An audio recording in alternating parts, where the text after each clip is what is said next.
Hello दोस्तों, तो आज हम जानेंगे ढोली साधु और रानी की कहानी। किसी ज़माने में राजस्थान के एक छोटे से राज्य में सुंदर और बुद्धिमान रानी सुमित्रा का शासन था। सुमित्रा केवल अपनी सुंदरता के लिए ही नहीं बल्कि अपने प्रजापालक स्वभाव और न्यायप्रियता के लिए भी जानी जाती थी। उनके राज्य में हर कोई सुखी था, लेकिन रानी का मन हमेशा बेचैन रहता।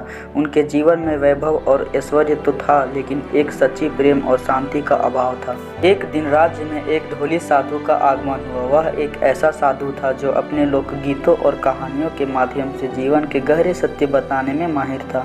उसके गीतों में ऐसा जादू था कि सुनने वाले खो जाते थे। साधु ने अपनी विशिष्ट शैली में ढोल बजाते हुए कहा, यह जीवन एक धुन है, इसे समझो और इसके साथ ताल मिलाओ। रानी सुमित्रा ने साधु की चर्चा सुनी और उसे अपने दरबार में बुलवाया। जब साधु ने अपनी कला का प्रदर्शन किया तो रानी मंत्रमुग्ध हो गई। उन्होंने साधु से पूछा, तुम्हारे गीतों में ऐसा क्या है जो हर किसी को छू जाता है? साधु मुस्कुराया और कहा, रानी साहिबा, मेरे गीत केवल शब्द और संगीत नहीं है, ये जीवन की सच्चाई है। मैं ढोल के माध्यम से मनुष्य के हृदय की धड़कन को सुनने की कोशिश करता हूँ कि आपकी धड़कन क्या कहती। रानी ने साधु की बातों में कुछ ऐसा पाया जो उनके दिल को छू गया।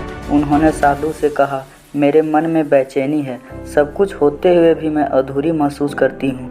क्या तुम मुझे इसका कारण बता सकते हो? साधु ने मुस्कुराते हुए जवाब दिया, आपका मन किसी गहरे अर्थ की खोज में है। जब तक आप अपने असली स्वरूप को नहीं समझेंगे तब तक यह बेचैनी रहेगी। रानी ने साधु से इसका समाधान पूछा। साधु ने कहा, आपको मेरे साथ एक यात्रा पे चलना होगा जहां आप जीवन की असली धुन को समझ पाएंगी। रानी ने साधु के साथ एक साधारण वेश में यात्रा शुरू की।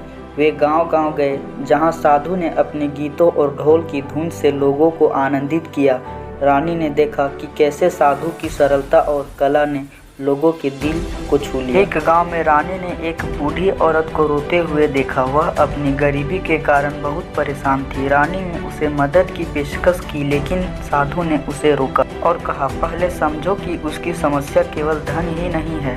साधु ने ढोल बजाते हुए एक गीत गाया जिसमें बताया गया कि सच्ची खुशी केवल बाहरी चीज़ों से नहीं बल्कि अपने भीतर की शांति से आती है। उस बूढ़ी औरत ने गीत सुनकर अपनी स्थिति को स्वीकारा और खुद को मजबूत बनाया। यह देखकर रानी ने समझा कि वास्तविक मदद केवल भौतिक चीज़ों से नहीं बल्कि लोगों को आत्मबल देने से होती है। यात्रा के दौरान रानी ने कई जीवन की सच्चाइयों को सीखा। एक दिन उन्होंने साधु से पूछा, तुम कौन हो? क्या तुम केवल एक साधारण ढोली हो या कोई और?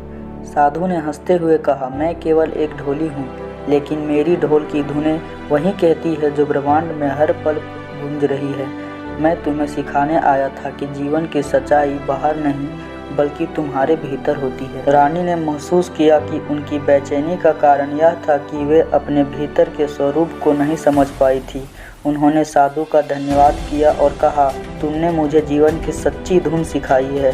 अब मैं अपने राज्य को और भी बेहतर तरीके से चला पाऊंगी। रानी जब वापस अपने महल में लौटी तो वह पूरी तरह बदल चुकी थी। उन्होंने अपने राज्य के लोगों को न केवल भौतिक सुख दिया बल्कि आत्मज्ञान के रास्ते पर चलने की प्रेरणा भी दी।